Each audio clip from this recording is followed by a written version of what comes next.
deserve better. Thank you very much. Thank you. I thank Ms. Kassas for her briefing. I now give the floor to Mr. Nadav Tamir. Madam President, distinguished members of the Security Council, I thank the United Kingdom for convening this session and for the opportunity to address the Council. Ramadan Kareem to all our Muslim members. I appear before you as an Israeli patriot and a Zionist, and as a member of the Israeli-Palestinian Coalition United for Shared Future, a partnership of Israelis and Palestinians who believe that the only viable way to resolve the conflict and to ensure security, dignity, and prosperity for both people is through a two-state solution embedded in a broader regional framework. Despite the profound trauma experienced by both Israelis and Palestinians following the October 7th massacre and the devastating war that followed, this moment presents a historic opportunity, one that must not be missed. The growing sense of urgency within the international community and across the Middle East must be translated into a clear and irreversible pathway toward the demilitarized Palestinian state alongside Israel, anchored in a regional coalition that integrates both Israel and Palestine into the region while marginalizing jihadist and terrorist forces of all sides. This is not only a two-state solution, this is in effect what we at J Street call a 23-state solution. Israel, Palestine, and the 21 Arab states that endorse the Arab Peace Initiative, normalizing relations and cooperating for mutual security and prosperity. Importantly, this regional vision is not disconnected from the Israeli public opinion. Surveys by the Accord Center for Social Psychology at the Hebrew University, conducted even during the most difficult periods of the fighting, revealed that a majority of the Israeli public would accept a Palestinian state if embedded within a comprehensive normalization agreement between Israel and the Arab states. Approximately 61% of the public prefer separation from the Palestinian over annexation. This data indicates that ultimately, even when the winds of war are blowing, the Israeli public is much more realistic than its current leadership. Israelis understand that the path to security passes through normalization, which will include the establishment of a Palestinian state alongside Arab normalization of relations with the State of Israel. This is why Gaza cannot be treated as an isolated arena. There is now broad recognition that what happens in Gaza does not stay in Gaza. It spreads throughout the region and beyond. This understanding was reflected in the Council's consideration of President Donald Trump's 20-point plan and in the recent wave of recognitions of a Palestinian state, recognitions understood not as the end of negotiations, but as their beginning.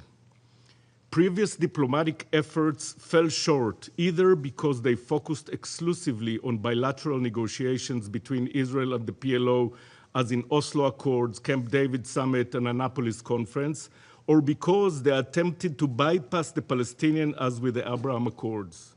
Today, we have an opportunity to combine the bilateral and the regional tracks. This integrated approach is the only one capable of delivering tangible peace dividends, security, stability, and prosperity for Israelis and Palestinians alike. To move forward, we need the Security Council's support in advancing the 20 points plan and explicitly including the West Bank within its framework. While global attention is understandably focused on Gaza, the West Bank is at serious risk of explosion.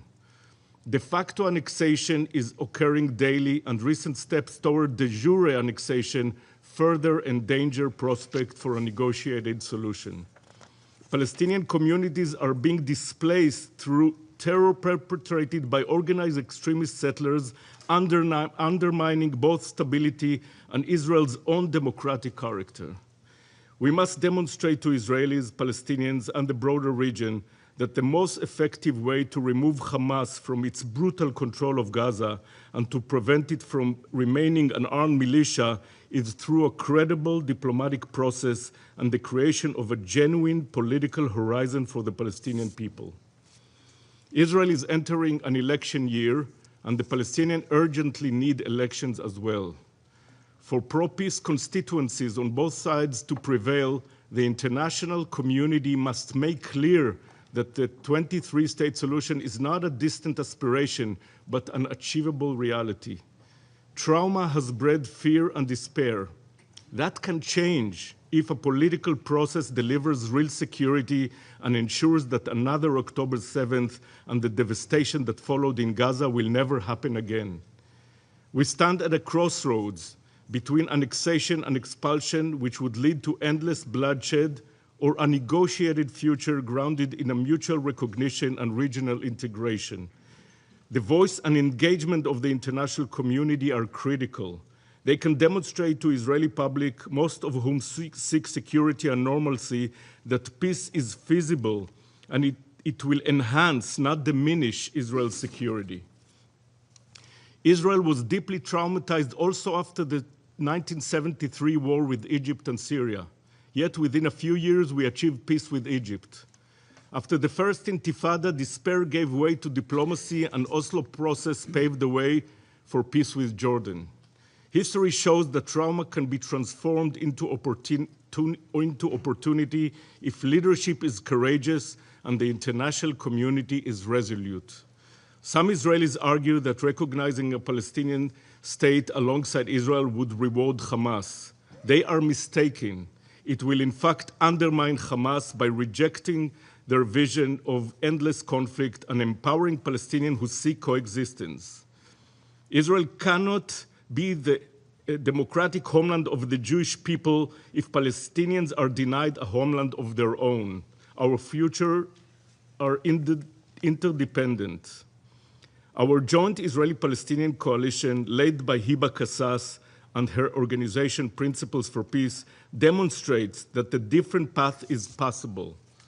We have developed concrete, actionable plans and stand ready to work with all who are committed to leading us out of the current tragedy and toward a secure and prosperous future for the entire region, one that will also strengthen global stability. Thank you. I thank Mr. Tamir for his briefing. Thank you. I shall now make a statement in my capacity as Secretary of State for Foreign, Commonwealth and Development Affairs for the